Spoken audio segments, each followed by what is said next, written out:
Eu vou pedir para que você abra a Bíblia no livro do Êxodo, capítulo de número 20. Eu gostaria de fazer a leitura nesta noite dos 2 primeiros versos de Êxodo, capítulo 20. Nós estamos iniciando aqui nessa noite uma série de mensagens no que é conhecido por todos nós como os 10 mandamentos. As palavras que Deus deu a Moisés para que Moisés pudesse transmitir ao povo. O tema da nossa série de mensagens será Palavras que Libertam. Coloquei esse tema porque nós temos na nossa sociedade a visão de que os chamados 10 mandamentos são palavras de ordens para que nós possamos andar na linha, andar na reta, andar no trilho que nós somos obrigados a andar. E na verdade, os 10 mandamentos não se trata da palavra de um Deus que tenta de todas as formas obrigar o seu povo a agir de acordo com aquilo que as palavras são transmitidas, mas mostrar para o povo de que para viver bem, para ter uma vida de liberdade, aquelas orientações são extremamente necessárias. As palavras são palavras para o nosso bem, e não palavras que procuram, de todas as formas, nos aprisionar. Não são palavras que aprisionam, mas sim palavras que libertam. E nessa perspectiva, nós vamos, domingo após domingo, refletir em cada uma destas palavras de Deus. Eu falo sobre palavras porque no texto você não encontra a palavra mandamento. O decálogo são 10 palavras que foram intituladas pela igreja no decorrer da história como 10 mandamentos. São 10 instruções da parte de Deus para que nós possamos seguir.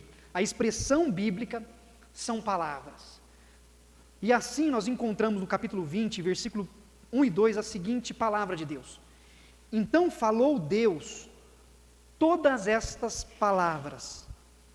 Eu sou o Senhor teu Deus, que te tirei da terra do Egito, da casa da servidão. Até aí por enquanto. Estas palavras de Deus são palavras dadas a Moisés quando ele sobe no Monte Sinai, para que o povo pudesse ser instruído sobre a sua caminhada. Qual o propósito de Deus em transmitir essas palavras aos que o adoravam, para os que o serviam?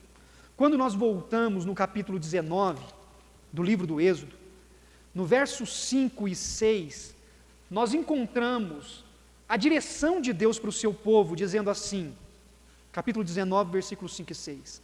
Agora, pois, se diligentemente ouvirdes a minha voz e guardardes a minha aliança, então sereis a minha propriedade peculiar dentre todos os povos, porque toda a terra é minha. Vós me sereis reino de sacerdotes e nação santa. São estas as palavras que falarás aos filhos de Israel. Deus diz que as suas palavras para o seu povo é para que eles entendessem o seu papel como sacerdotes e como nação santa. A função sacerdotal é a função de alguém que se põe na condição de ponte com o outro. O sacerdote, ele tinha a responsabilidade de contribuir para que o povo se aproximasse de Deus e para que a voz de Deus fosse ouvida pelo povo. O sacerdote é aquele que coloca-se como intermediário entre um e outro. E Deus diz, olha, as palavras que eu dou a vocês é para que vocês possam ser uma nação que esteja como intermediária, para que possa fazer com que as pessoas se aproximem de mim. Essa é a orientação que Deus está dando para o povo de Israel. Como Deus é dono de toda a terra, Deus escolhe para si uma nação, para que através dessa nação o seu nome seja conhecido por todos os outros. E ele continua dizendo, para que vocês possam ser também uma nação santa.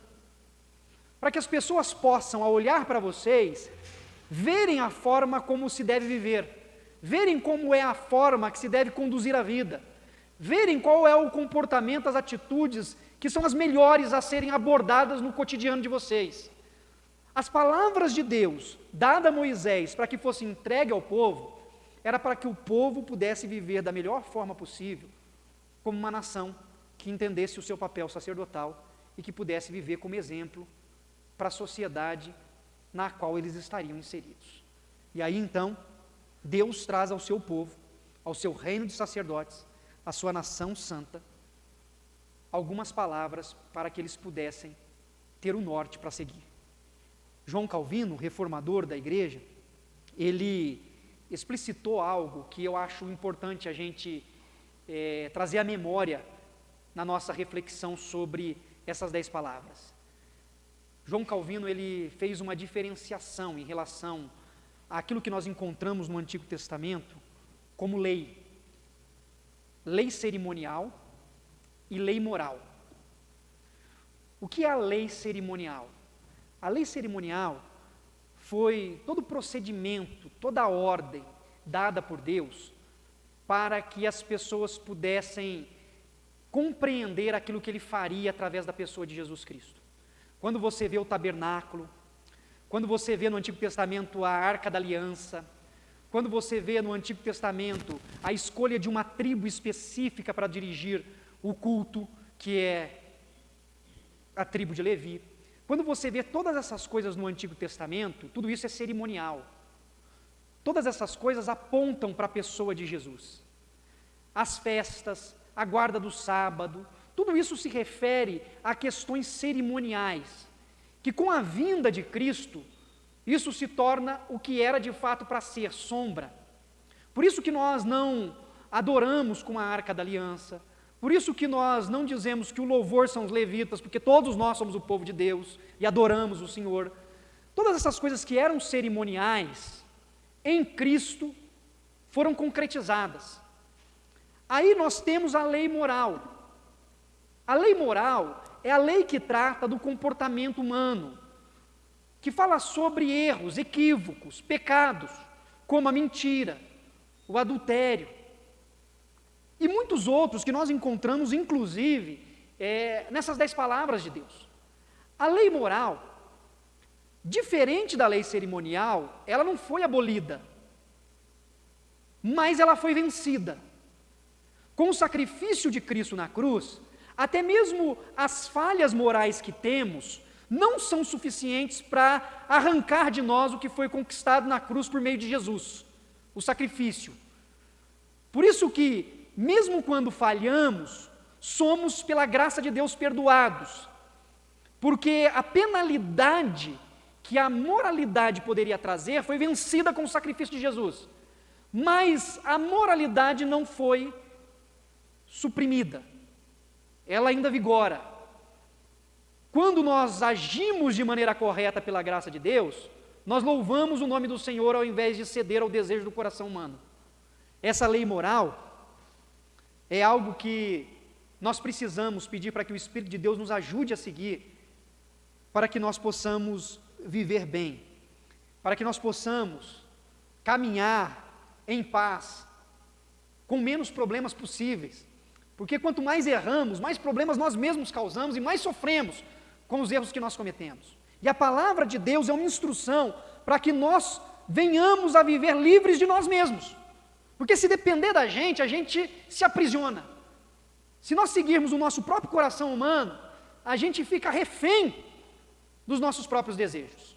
E aí então, essas palavras são palavras que nos libertam.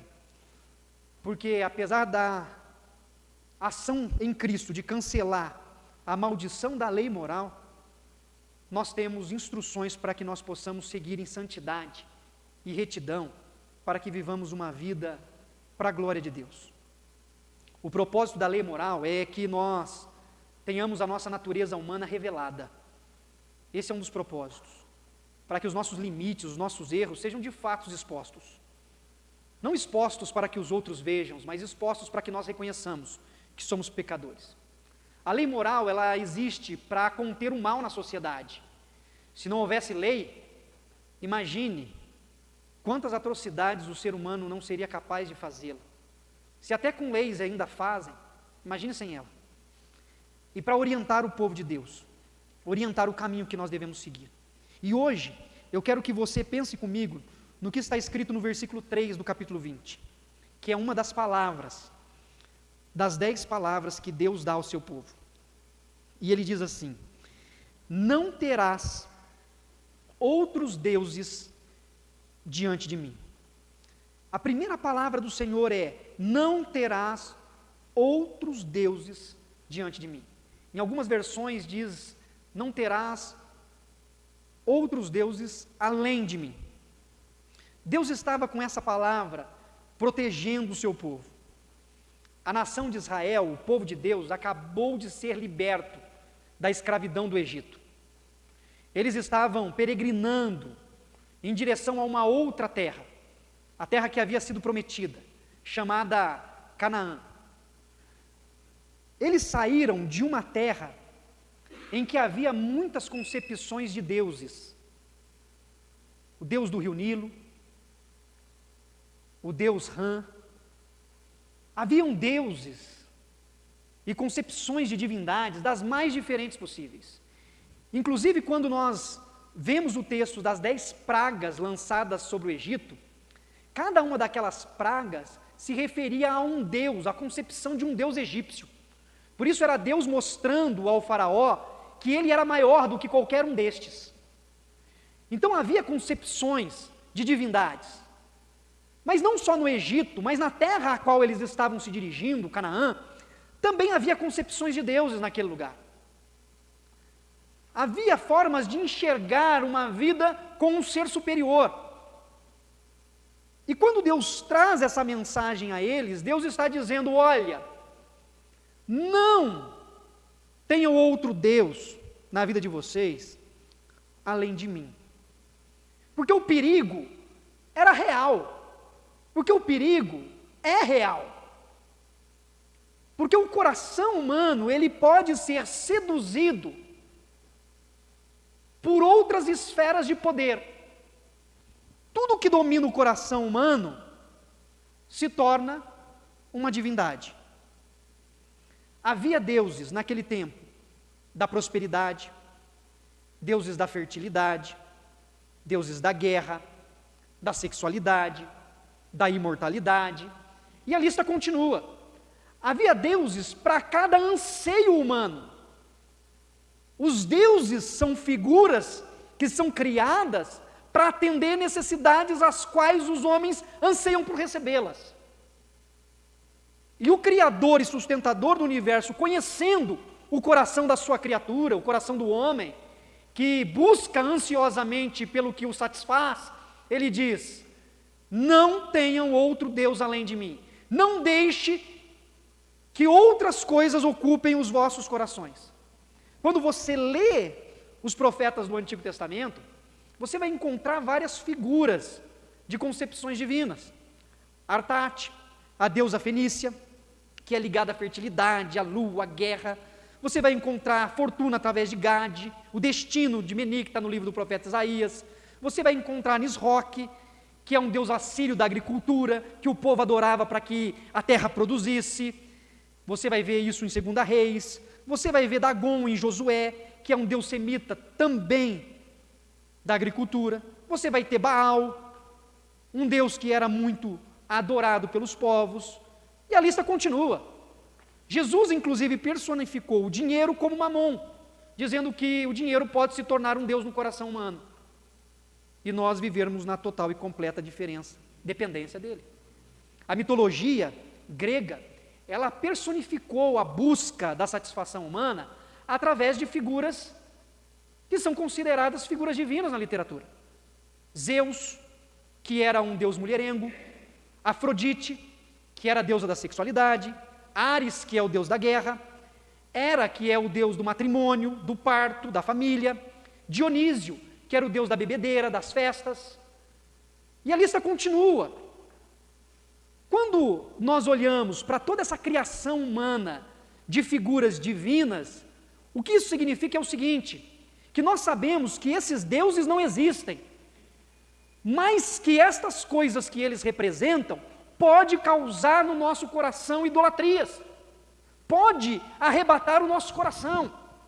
Quando Deus diz, não tenha outro Deus além de mim, Ele não está dizendo que existem outros deuses, mas que as coisas, a matéria, o anseio, o desejo do nosso coração, pode colocar essas coisas no lugar de Deus. O dinheiro pode se tornar um Deus, a sexualidade pode se tornar o nosso Deus, o nosso ego pode se tornar o nosso Deus, o seu cônjuge pode se tornar o seu Deus. Quando nós colocamos as pessoas, ou colocamos as coisas, em primeiro lugar na nossa vida, no lugar de Deus, nós estamos colocando outro Deus além dele diante de nós. Quando algo se torna necessidade primária para a satisfação da sua felicidade, significa que este algo se tornou seu Deus. Quando eu preciso que o meu ego seja enaltecido para que eu me sinta bem, o meu ego tomou o lugar de Deus. Quando eu preciso de dinheiro para que eu me sinta bem, para que eu me sinta realizado, significa que o dinheiro tornou-se o meu Deus. Se eu preciso estar bem, se as pessoas precisam olhar para mim e ver sensualidade em mim, me elogiar por alguma coisa, isso é o que me torna bem comigo mesmo, a minha própria aparência se tornou meu Deus. Esses deuses podem destruir as nossas vidas. Esses deuses, eles nos aprisionam. Nós nos tornamos reféns desses deuses. Por isso que as palavras de Deus são palavras de liberdade, porque Deus está dizendo, olha, se você tiver outro Deus além de mim, você ficará aprisionado pelo resto da sua vida. Você não conseguirá se desvencilhar. E aí nós nos tornamos reféns. Nós precisamos satisfazê-los. Nós precisamos sacrificar algo para que Ele atenda a nossa necessidade. Porque é só Ele que nos satisfaz. E Deus está dizendo, não terás outros deuses diante de mim. Nós não podemos permitir que nossas vidas sejam destruídas por nenhum deles. Que nós possamos, nessa noite, nessa primeira reflexão da nossa série de mensagens, refletir profundamente no que tem tentado tomar o lugar de Deus no nosso coração. O que ocupa mais a nossa atenção do que a própria dependência do Senhor? O que pode destruir, infelizmente, as nossas vidas? O que nos machuca, o que nos preocupa? E o que nós precisamos colocar diante de Deus em oração e dizer, Deus, por mais que isto seja importante para mim, jamais será mais importante do que o Senhor na minha vida. Usando uma expressão daquilo que Abraão fez, sacrificando, ou pelo menos colocando seu próprio filho diante de Deus em sacrifício, o que nós precisamos colocar diante de Deus, que muitas e muitas vezes tenta ocupar o lugar do Senhor no nosso coração? O que nos impede de viver bem com Deus e que busquemos outras coisas para nos realizar? Cada um de nós temos uma luta diferente, cada um de nós travamos batalhas diferentes. Cada um de nós temos fragilidades que muitas vezes se apresentam como fraquezas e que às vezes precisamos daquilo para nos satisfazer. Mas que essa palavra de Deus de libertação, que ela encontre guarida no seu coração nessa noite, e que você entenda que você não precisa de mais nada, exceto do Senhor, para poder viver bem, para poder prosseguir em paz. Você não precisa de absolutamente nada. Não é uma festa que vai trazer realização para a sua vida. Não é o dinheiro que vai trazer satisfação para você. Não é o sexo que vai trazer plenitude para a sua vida. Não é a bebida que vai trazer um norte para o seu viver. Nenhuma destas coisas pode ocupar o lugar de Deus na nossa vida. Senão nós teremos outro Deus além dele. E se nós tivermos outro Deus além dele, esse outro nos escravizará. Deus liberta, mas os outros aprisionam. Os outros geram ansiedade, medo, pavor. E Deus diz a nós: não terás outros deuses além de mim. Santo Agostinho de Hipona, ele escreveu certa vez que pecado é amor fora de ordem. Pecado é amor fora de ordem. Porque muitas das coisas que eu citei aqui, de maneira prática para a nossa reflexão nessa noite, são coisas boas, são coisas aprazíveis.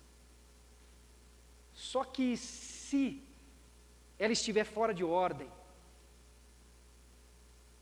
ela se torna um pecado. Se ela ocupa o lugar de Deus, é pecado. As coisas nas suas devidas ordens, dentro do controle, do bom senso, do equilíbrio, administráveis, faz parte da vida.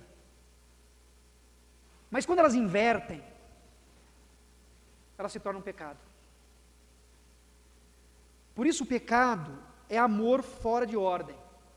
E aí, quando nós vamos para o Novo Testamento, um mestre da lei, ele chega a Jesus e ele questiona Jesus, e ali sim, esse mestre da lei pergunta qual é o maior mandamento. Porque o raciocínio do mestre da lei é de que as palavras de libertação eram palavras que aprisionavam. Ele vai na dinâmica contrária. E ele chega para Jesus e diz: qual que é o maior dos mandamentos? Qual que é o mais importante deles? Existe o mais importante dentre eles? É um decálogo de ordens, de valor? Um é maior, um é melhor, um é menor? Como é que funciona isso? Ele questiona Jesus. E Jesus então responde algo que não está de maneira explícita nas 10 palavras, mas que resume todo o conteúdo dessas 10 palavras. Que ele vai dizer: olha, o principal é: ouve, ó Israel, o Senhor nosso Deus é o único Senhor. Amarás o Senhor teu Deus de todo o teu coração, de toda a tua alma, de todo o teu entendimento e de toda a tua força. E o outro semelhante a este é: amarás o teu próximo como a ti mesmo. O decálogo aponta para o caminho de que a libertação está em reconhecermos que só Deus é Deus e de fazermos para o próximo o bem que gostaríamos que fizesse para nós. A libertação está em reconhecer que não há outro Deus além dele, e por isso não colocaremos outro Deus diante dele, e reconhecermos que nós precisamos agir com integridade com aqueles que Deus coloca na nossa jornada, na nossa caminhada. Jesus responde isso para eles. Todos nós adoramos alguém ou alguma coisa. Isso está na natureza humana. Todos nós. Todo ser humano adora alguém ou adora alguma coisa. Por isso que os antigos diziam: adoração, só Deus, né? Tinha essa expressão, né? Ah, eu adoro sorvete. Aí já vinha alguém chamar a atenção da gente, né? Adorar sorvete não, só adora Deus, né? Era uma forma de se comunicar, uma forma de expressar. É lógico que quando a pessoa dizia eu adoro sorvete, era uma expressão de dizer assim: nossa, eu gosto muito de sorvete, né? E eu preciso vencer o sorvete, estou tomando sorvete esses dias. Né? Mas não adoro sorvete, eu gosto de sorvete. E a gente usava muito essa expressão. Por quê? Porque adorar é algo que é uma necessidade do coração humano. Mas de fato nós precisamos adorar a Deus. Mas isso não significa que nós não travaremos batalhas contra outras coisas que tentam ocupar o lugar de Deus no nosso coração. Tem pessoas que adoram acima de Deus, o seu próprio trabalho.